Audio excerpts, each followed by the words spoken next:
Now, a couple of things I can tell without even being a rocket scientist, or I don't have the factory manual.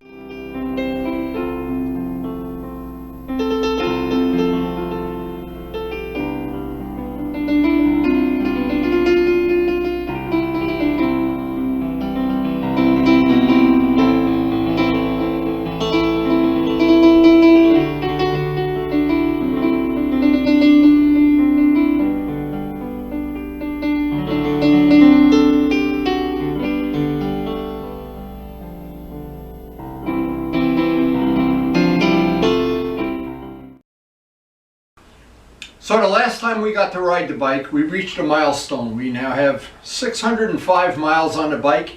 It's ready for its break-in oil change at 600, chain adjustment if necessary, and a general go around the bike with some wrenches and check if anything's loose.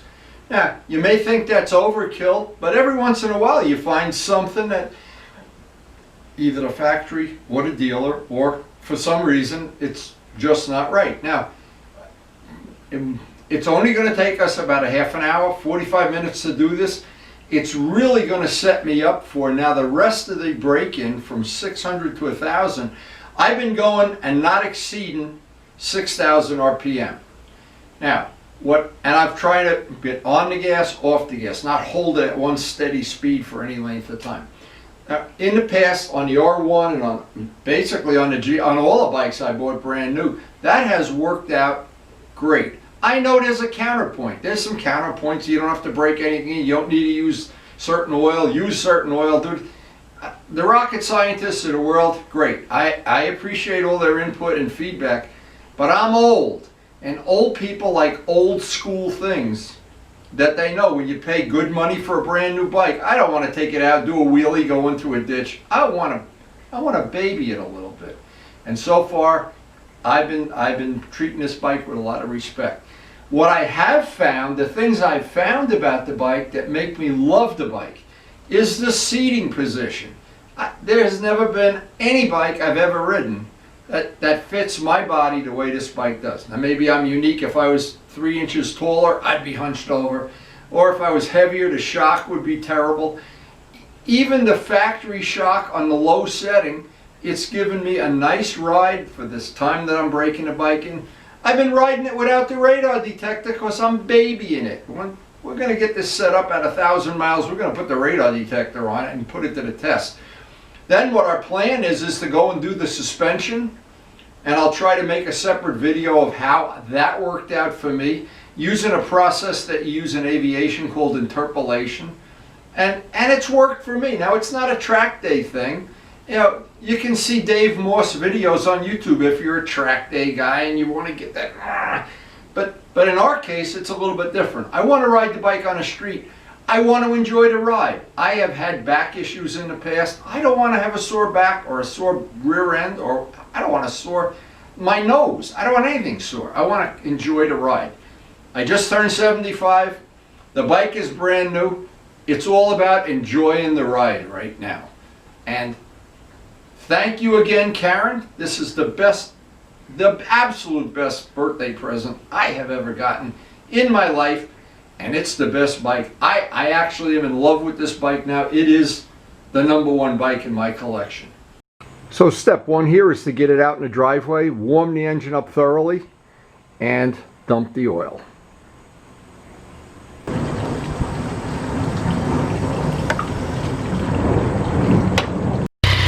Now we'll let that warm up to operating temperature. While that's going on, I'm going to get the garage ready to do the oil change. Just a side note, recently we did a polish the header video and another video on polishing the wheels. And needless to say, when I had this out in the sun, it just blew me away. It's a beautiful detailed change. Cost us almost no money at all, just a couple hours of labor.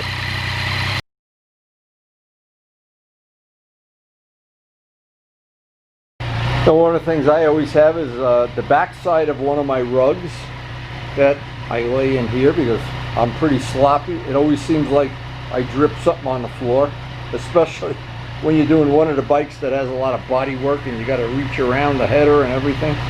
But this bike, I think, is going to be the easiest oil change in the history of the world. Now, what should make this an easy oil change is because the drain plug and the filter are right out in the open, unlike, as an example, on the R1 where a lot of fairing parts have to come off. So this should be, I'm just assuming, relatively easy. Now, a couple of things I can tell without even being a rocket scientist, or I don't have the factory manual yet, but it would stand to reason that to get the last little bit of oil out of here, one of the things I'm going to have to do is stand the bike up straight. Since we're changing the filter too, that would just be common sense. Now, this bike does take a unique oil filter. Well, maybe not unique for modern bikes, but it doesn't take the one they call for on the R1. I have a bunch of them. But this one has a suffix, I'm just wiping it off. A suffix 60 is the final 4 numbers. Let's see, wrench for the filter. Oh boy, that's going to be really handy. It's really nice when you can get these things to, that the guys that design the bike decide, hey, we'll give you a real break. We'll make it that you can change the oil filter without a big deal. That's really handy. In fact, let me turn this, make it easy on myself. And as you can imagine, because I've just paid good money for this bike, I'm using real Yamaha lube and real, they call for real Yamaha lube, not chemical oil and not low friction oil. And because you spend the money for a bike, a new bike, you really should do what they say now. I'm going to save this oil. I cleaned the pan pretty good before I got this oil dumped, and see if I see any little, what I call metal flake specks in the oil. Brand new bike, there shouldn't be anything. But anyway, oh, just to make it a good oil change. We wouldn't want to have an oil change without having a mess. Anyway, that's why we have rags. All right, so I'm going to let this sit, number one.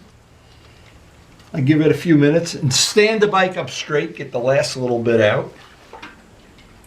And when I stand the bike up, usually most bikes would get a little extra coming out of them. And of course, we'd like to get every drop out if we can. So I'm now inventorying these, and these are the ones. The suffix is a 60, those last 2 digits that make it unique and different from the other filters that I have. I have buckets of filters, but these are unique. Now I'm holding the bike straight up and down as if it were on a center stand. And you can see there's at least a couple of spoonfuls of oil come out after you do that. So just to get the best oil change possible on this, this oil has 605 miles on it. And these are real Yamaha oil filters, of course, and they come pre-greased. You don't have to worry about wiping a coating of oil on them. They're greased when you buy them. Now, it's really handy and nice that to do this. It's really handy not having body work to remove and all that stuff, all the good stuff. But it looks like this is going to be a super easy oil change, and I can't wait.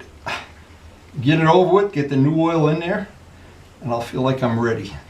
And the next time I have to do this will be 4,000 miles, and looking forward to that, that's for sure. Now, I know it's not a great idea to over tighten the oil filter, but it's not a great idea to leave it loose either, so we'll make that good compromise. And it's really handy that they leave everything in like this. They leave you plenty of room.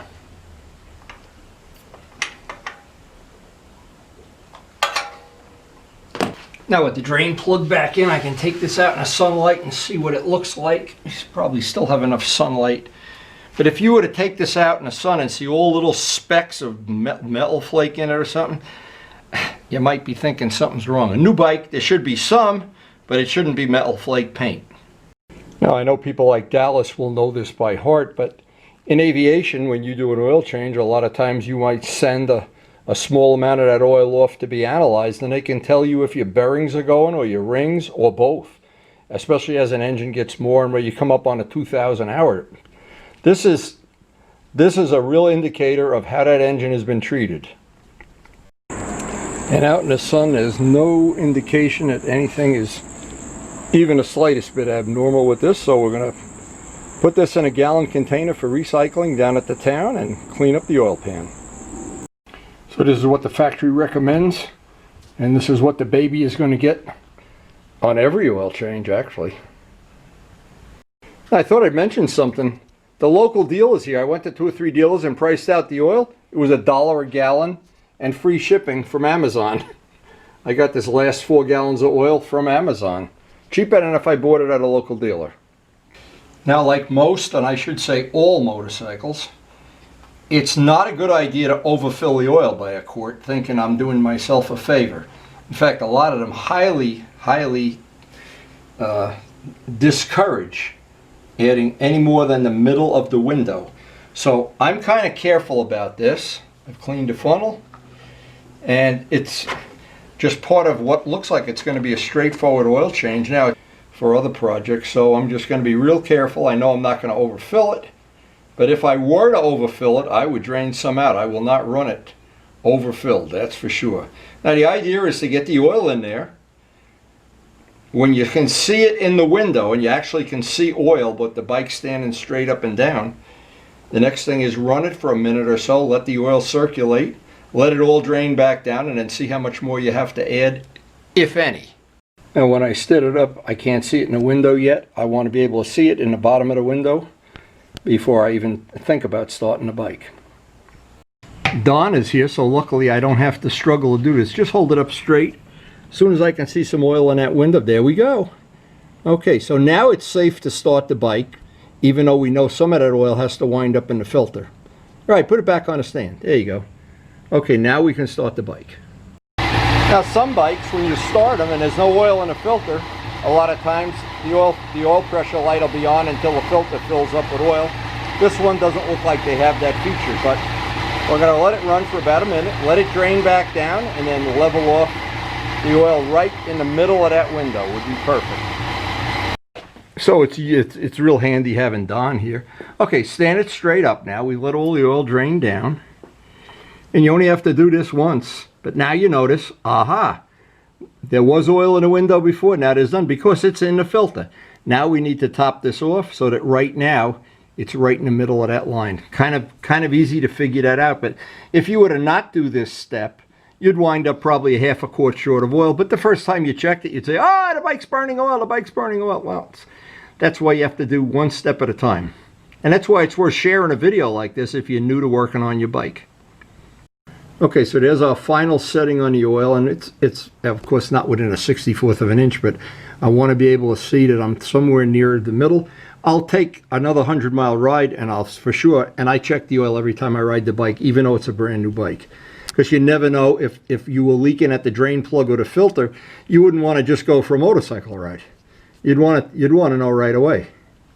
So this is Don's camera, and tell me about the camera now. It's a GoPro, it shoots in 4K. Yeah, so this is, hold on, let me get this off. But this is the new GoPro Hero 8. I say new, but I mean, it's a couple, new. It's a couple years old, but to me it's brand new. Yeah. So we're going to run the basic setup here. I mean, it's got touchscreen, there's Hero 8. Well, let me see the screen in the back. Is it a full size, like my camera? Yeah, okay. pretty much. Okay. That's what's and you're going to set it up, so all I got to do is hit the button. Show me where to hit the button. I'll shoot footage tomorrow. Boom. And, okay, on and off. It's in car mode. It's always on when you hit the button. I'm in what's the mode you're in? We're in video, and then I have it set to like a bike setting. Like I kind of custom made a bike setting. So okay. It's got like the wind noise on it.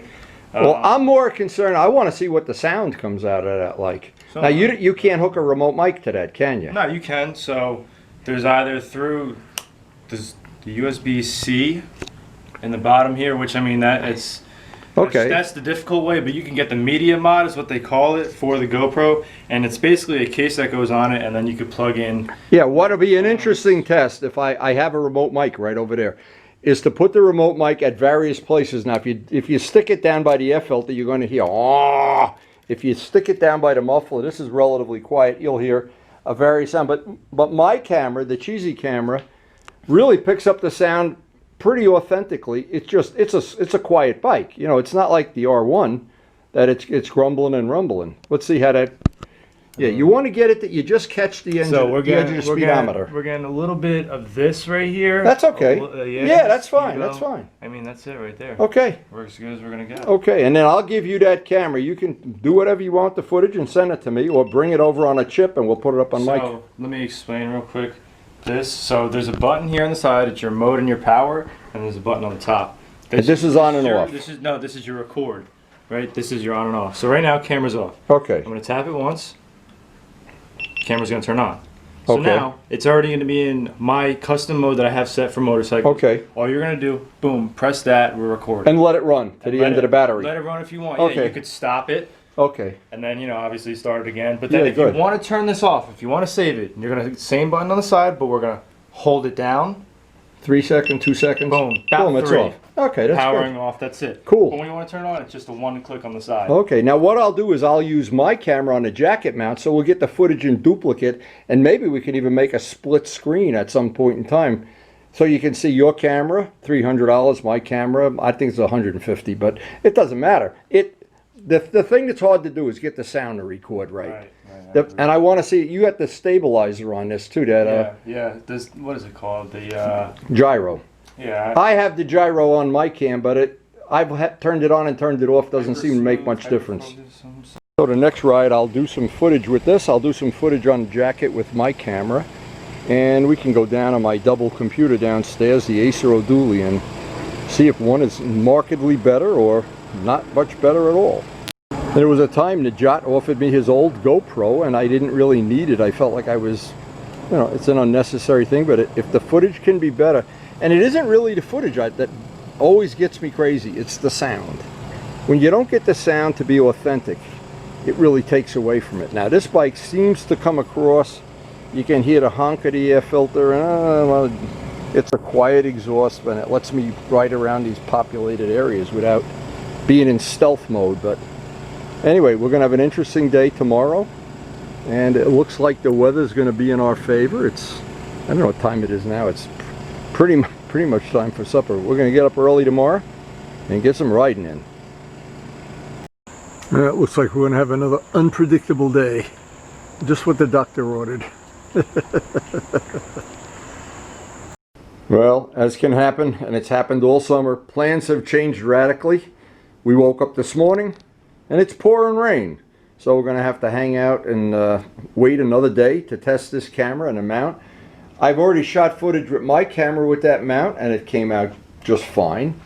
And I'm hoping Don's camera, we're going to learn something, or whatever. That's the whole fun of this, is everything's an experiment. And I actually have a whole bucket of camera mounts. So one of the things Don wanted to do is make some rear mounts and stuff, and we'll see what he can come up with also. And the good thing about this bike in particular, it's got plenty of places and a naked bike has plenty of things sticking out that you can bolt things to. That some of the bikes with the body work, it's difficult to find a spot to mount the camera. This will be very easy when we get to that point. But that's it. We got the oil change, we got the camera mounted, and we're ready. All we need is for the weatherman to cooperate, and they said tomorrow it's going to rain, and then 2 days from now we're going to have a nice day. So I want to thank the healthcare workers, as I always do. Thank Don for giving me some good feedback and input on the cameras. And we're trying to learn something every day and share something every day. So again, I hope you enjoyed the video, and thanks for watching.